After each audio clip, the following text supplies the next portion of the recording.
de los extraterrestres y de todo lo que se hizo en Egipto, comenzamos entonces la tercera parte.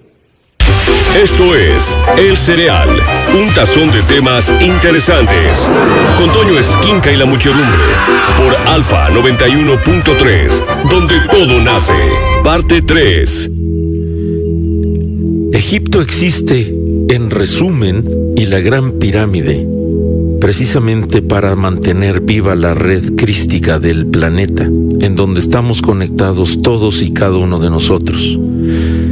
Ya les hablé de la construcción basada en la proporción Aura o los números de geometría sagrados que hacen referencia al vórtice que se expande desde el centro de la Tierra y hasta alimentar esa red crística.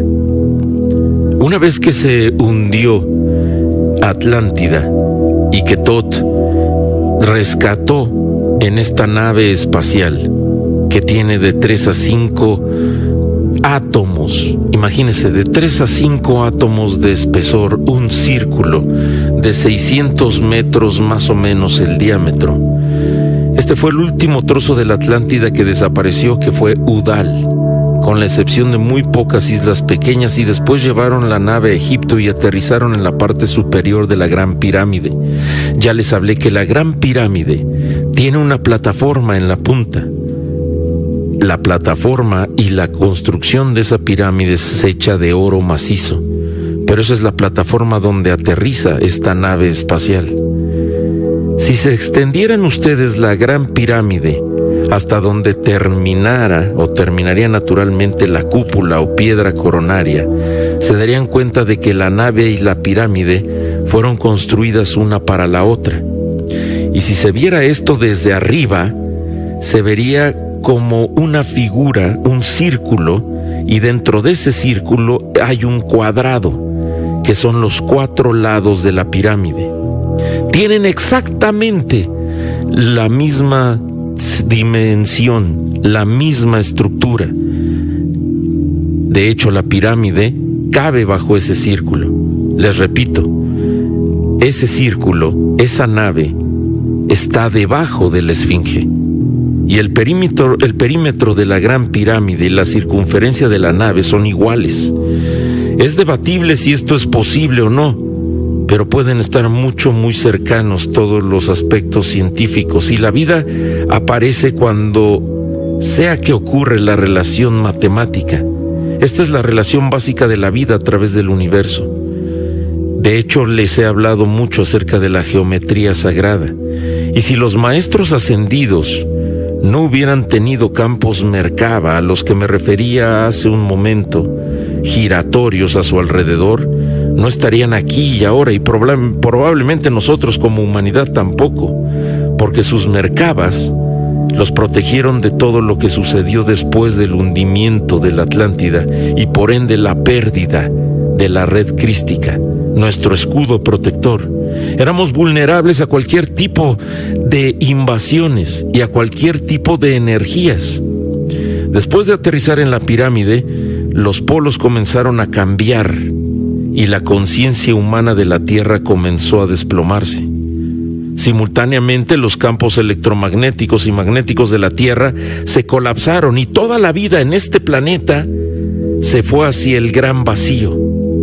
3,5 días de absoluta oscuridad descritos por muchas culturas alrededor del mundo, y muchas escrituras de occidentales y culturas hablan de estos 3,5 días. Las tablas Esmeralda dicen que cada vez que pasamos alrededor de la precesión de los equinoccios y nuestros polos sufren estos cambios de los que les hablé, nos deslizamos a través de un espacio vacío durante 3,5 días. Los mayas describen este vacío en un códice llamado Trojano. En un punto de la historia se pintan de negro 3,5 piedras. Esto se refiere al tiempo cuando pasamos a través de lo que ahora llamamos la zona electromagnética nula. Y conforme cambian estos polos, sucede un fenómeno muy interesante. en donde 3 días y medio estamos en la oscuridad. Puede ser cualquier cosa entre 2 o 2 días y medio y hasta un poco más de 4 días. Algunas variaciones hay, pero la última vez que pasamos, evidentemente fueron 3 días y medio. Es más que solo oscuridad. No es nada, es el vacío. Y por cierto, déjeme decirle algo. Cuando nosotros estamos en el vacío, o si estuviéramos en el vacío absoluto, no nada más en la oscuridad, sino en el vacío, donde no hay relación ni de arriba, abajo, ni izquierda, ni derecha, o sea, no hay relación de nada, en el vacío absoluto, nos daremos cuenta entonces de que nosotros y Dios somos uno. Y no hay ninguna diferencia en absoluto entre Dios y nosotros. Somos uno, somos lo mismo. Ya les he platicado y en los capítulos anteriores y en otros seriales les hablé acerca de la formación del universo y de cómo Dios empezó a desplazarse en 6 movimientos para crear uno séptimo, que es a lo que se le conoce la semilla de la vida. Por eso en el Génesis vienen estos 7 días de creación. Y déjeme decirle que cuando el Gran Espíritu comenzó a formar todo, necesitaba un desplazamiento para poder crear la profundidad, la forma y todo lo que conocemos en este planeta y en el universo. Pero retomando nuestro tema acerca de las personas rescatadas de la Atlántida por esta nave espacial comandada por Thoth, si las personas que estaban en el buque de guerra no hubieran estado protegidas por un Merkaba durante el cambio de esos polos, hubieran perdido por completo sus recuerdos, su memoria.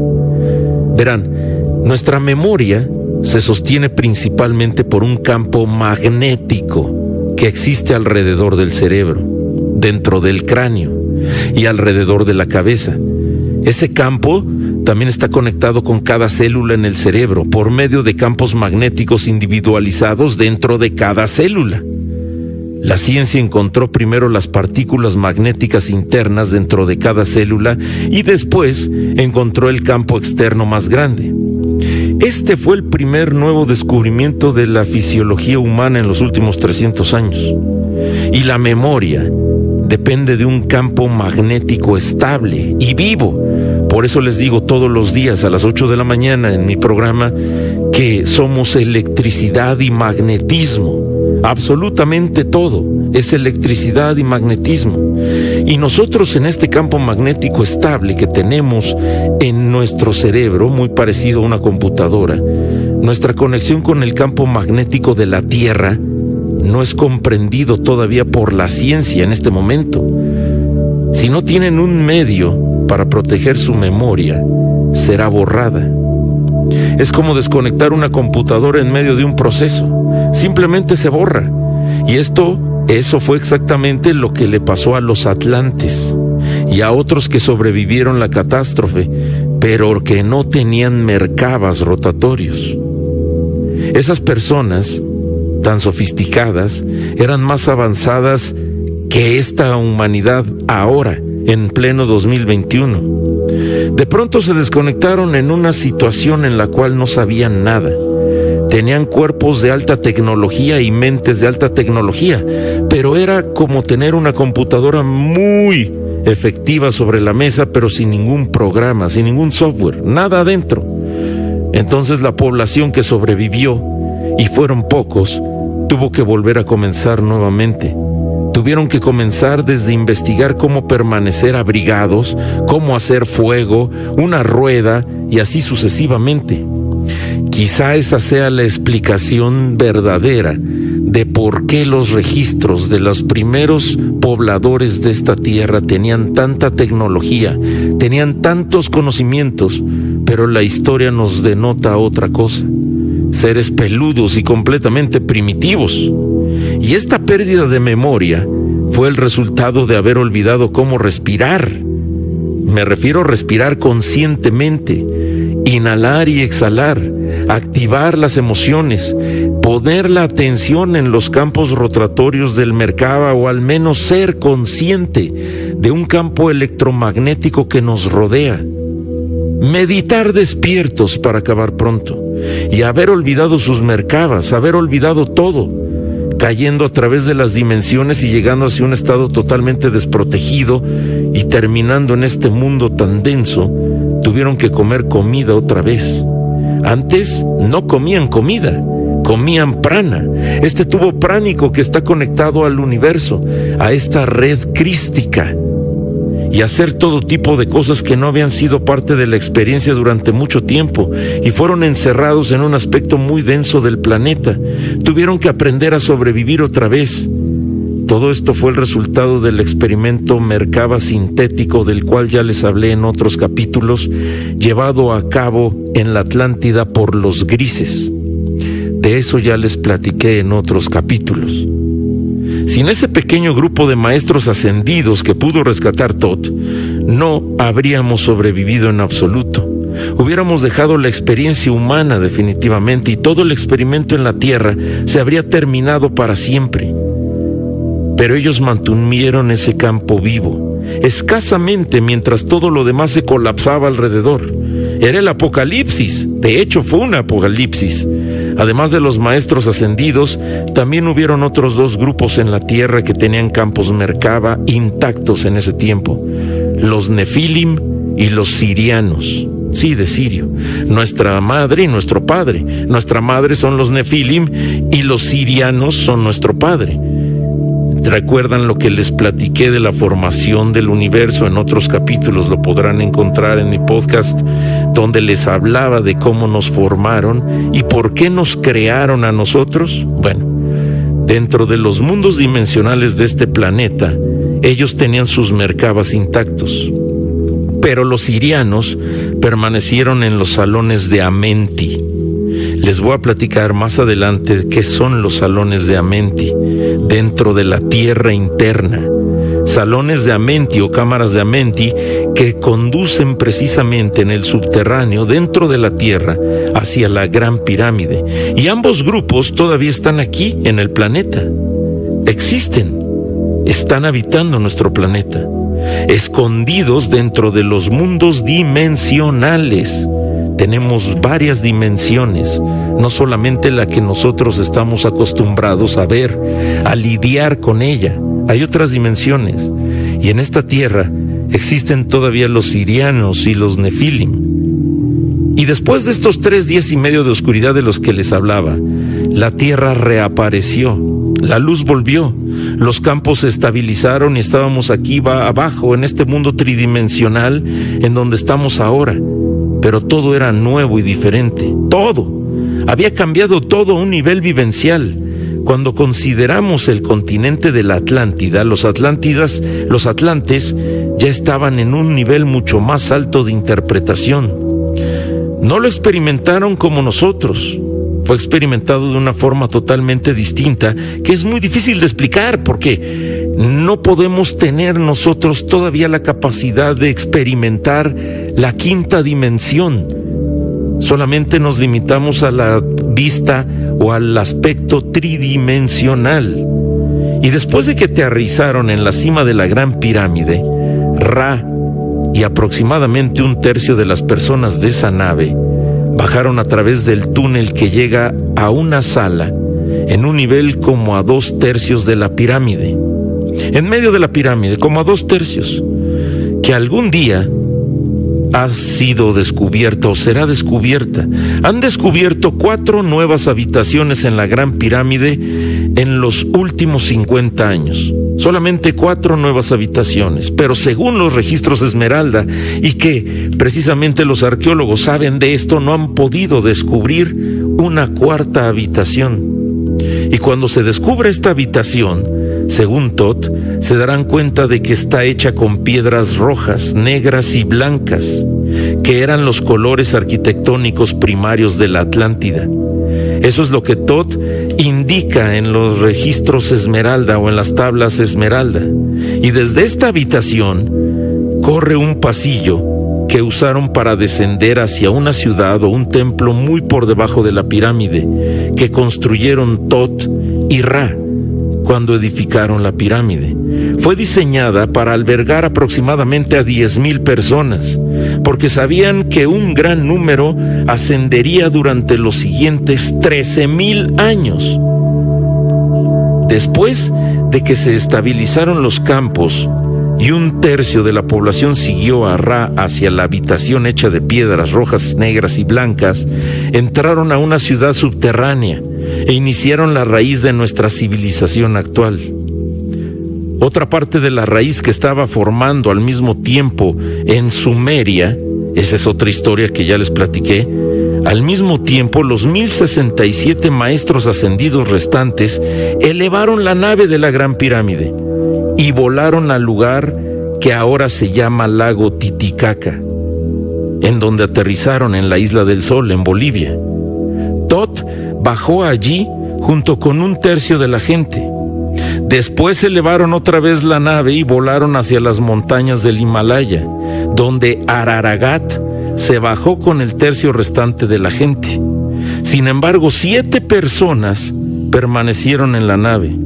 Volaron de vuelta a la Esfinge y la dejaron en esa sala en donde había permanecido durante los últimos 13,000 años, hasta que recientemente esta mujer de Perú que ya les hablé anteriormente, una curandera, la elevó de nuevo hacia los cielos azules en 1989 de la Madre Tierra para expulsar a los grises. Eso fue en 1989. Egipto se convirtió en el componente masculino de esta red crística. Ya les dije y hago hincapié siempre en esto. Al hablar de masculino y femenino no me refiero al género, no me refiero al hombre o a la mujer. Es mucho más allá. Los aspectos masculinos son determinaciones muy delimitadas, triángulos, cuadrados. Y este aspecto masculino de la red es el que nos sostiene en vida todavía actualmente. Allí fue donde se ubicaron las estructuras masculinas. Casi no hay nada femenino en Egipto, en comparación con áreas femeninas en el mundo. Por supuesto existe la polaridad de la masculinidad. Isis es esa contraparte en Egipto. Ya les hablaré de Isis y por qué es tan importante Isis en Egipto. Pero el flujo de energía general en esta red crística es masculino. Sudamérica, especialmente Perú, Centroamérica y también partes de nuestro país en México, se convirtieron en el componente femenino de la red. Sin embargo, finalmente el aspecto femenino entero de toda la red, la contraparte de Egipto, de la Gran Pirámide, que es amasculina, repito, nada que ver con género, no se trata de género, se trata de estructuras y de energías, no género. Olvídese de hombre y de mujer cuando le digo masculino y femenino. La contraparte, todo el sistema que nos protege, la contraparte de la Gran Pirámide, que es masculina, se halla en Uxmal, en Yucatán. Aquí, iniciando en Uxmal, hay 7 templos localizados en espiral, probablemente una espiral Fibonacci, también como fue hecha la Gran Pirámide y todas las demás. Y son los 7 templos principales del componente femenino de la red. Estos son los centros chakra, iguales a los chakra que están a lo largo de la longitud del Nilo. Y así como en el río Nilo hay diferentes chakras, centros de energía de la Tierra, existen también aquí, en Sudamérica y en nuestro país, en Yucatán y en Quintana Roo. Y esos centros femeninos comienzan en Uxmal, después Labná, luego Cabá, pasando a Chichén Itzá, luego hacia Tulum, cerca del océano, y después hacia abajo, cerca de Belice, o Cojunlich, regresando a tierra hacia Palenque. Estos 7 lugares crearon la espiral primaria del aspecto femenino de la red. Y toda esta red fue creada, como les digo al principio, por un solo proyecto, un solo arquitecto, un solo grupo que hizo todo el proyecto, que fue creada para nuestra nueva conciencia crística y que hasta ahora somos capaces de acceder. Desde Palenque, el aspecto femenino de la red se separa en norte y sur. Por eso, en México, las pirámides que tenemos no están terminadas en punta. Llegará el momento en que se les tenga que poner esa punta. Son de aspecto femenino. Y ese aspecto femenino de las pirámides representa precisamente la emoción. México, Sudamérica y Centroamérica somos completamente emocionales. No somos intelectuales, somos emocionales. Y esto no es malo. Y repito, no se trata de género cuando hablo de masculino y femenino. Y aquí veremos otra polarización de la energía. El componente femenino de la espiral femenina de la red, recuerde que lo que ocurre en Egipto es masculino, se dirige hacia el sur y brinca sobre Tikal en Guatemala, y eso da inicio a una nueva octava, es decir, otra nota musical, otra nota en los aspectos de los tonos de vibración que hay en la Tierra. Cuando nos relacionamos con la música, el séptimo sitio hace un puente con la octava nota o el inicio de la siguiente octava de la próxima espiral, y la espiral continúa hacia el sur a través del componente femenino de la red. Eventualmente se mueve a través de lugares como Machu Picchu y Sacsayhuamán, cerca de Cusco, en Perú. Una de las espirales principales termina en un lugar llamado Chavín, en Perú, que era el centro religioso principal del Imperio Inca, y desde ahí llega hasta el lago Titicaca, hacia un lugar que está como a media milla de la Isla del Sol en Bolivia, y después hace un ángulo de 90 grados y se dirige hacia la isla de Pascua, y finalmente hacia Morea, en donde se ancla dentro de la tierra. Dirigiéndose hacia el norte desde Palenque, está el componente masculino del aspecto femenino de la red, y pasa por las ruinas aztecas, las que tenemos aquí, y sube a través de las pirámides indias americanas. Los indios americanos hicieron pirámides físicas. Algunos remanentes pueden ser vistos dentro y alrededor de Albuquerque, en Nuevo México. Y después esa espiral continúa al lago Azul, cerca de Taos, en Nuevo México, que es la contraparte del lago Titicaca, en Bolivia. Esta es una de las áreas más importantes en los Estados Unidos, protegida durante mucho tiempo por los indios Taos. Y nuevamente, ahí nuestra red hace un ángulo de 90 grados en el lago Azul. Desde allí la espiral cruza las montañas con rumbo a la montaña Ute, en la frontera entre Colorado y Nuevo México, y pasa a través de muchas montañas y estructuras que han sido construidas para sostener toda esta red. En conjunción con los sitios sagrados, los creadores de la red, Tot y también Ra, usaron Ra, por cierto, significa Dios, Ra significa sol, y desde los sumerios el término Ra era para referirse al creador, al centro del universo, al sol. Y desde allí pasa a través de complejos subacuáticos montañosos hasta que alcanza las islas de Hawái, donde hay un cráter, el cráter de un volcán que no es natural. Fue creado precisamente por Ra y por Tot. Es el volcán Haleakala. Es uno de los componentes principales de la red, y después se dirige al sur nuevamente. Pasa a través de la cadena de las islas hawaianas que se conectan a través de miles de millas en todo el camino hasta Morea. Y entonces es un enorme círculo abierto que rodea la Tierra, comenzando en Uxmal y conectándose en el polo sur de la red crística. El aspecto femenino de la red crística es un círculo masivo de complejos. Y comprendan que entre cada uno de los principales sitios mencionados, que ya les dije, existen literalmente cientos de sitios menores, iglesias y templos de muchas religiones, de todas las religiones en nuestro planeta, sitios sagrados de la naturaleza como cimas de montañas, cordilleras, lagos, cañones y demás. Y si se pudiera ver un plano grande, nos daríamos cuenta de que forman espirales perfectas, moviéndose primero a favor de las manecillas del reloj y después moviéndose en contra de las manecillas del reloj. Las pirámides construidas en las montañas del Himalaya, porque también hay pirámides en el Himalaya, eran primariamente de naturaleza cristalina. lo que significa que fueron construidas usando cristales tridimensionales en las esquinas, con la intención de formar una pirámide. Y también construyeron pirámides físicas allí. Varias de ellas, la mayoría no son conocidas, aunque algunas sí lo son. La pirámide más grande conocida en el mundo hasta ahora está en las montañas orientales del Tíbet. Es una pirámide sólida blanca que está casi en perfectas condiciones, con una piedra coronaria como la de la Gran Pirámide, de cristal sólido, un gran cuarzo, un cuarzote para que me entienda.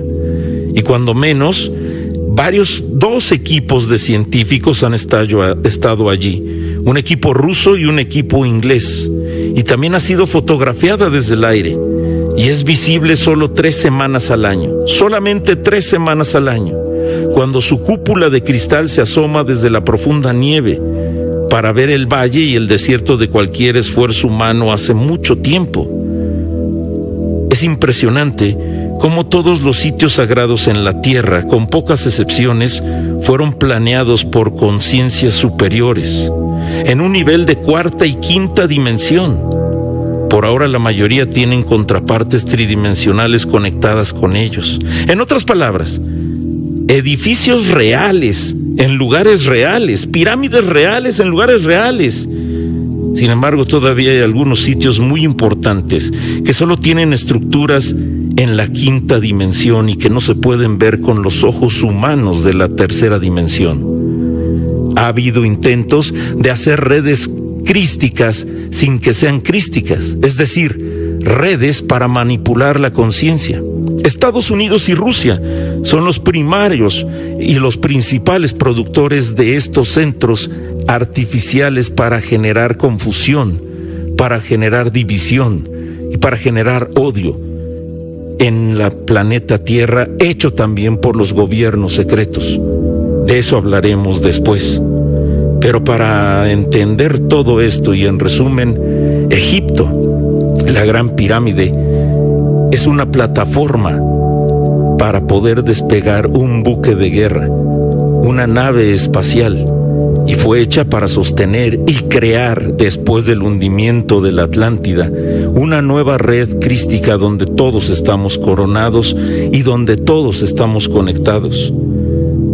Estas pirámides en 4ª y 5ª dimensión representan principalmente la energía neutra o infantil de la red crística. En conjunto, existen 3 aspectos de la red crística que rodea la Tierra: la red de la Madre, la red del Padre y la red del Hijo.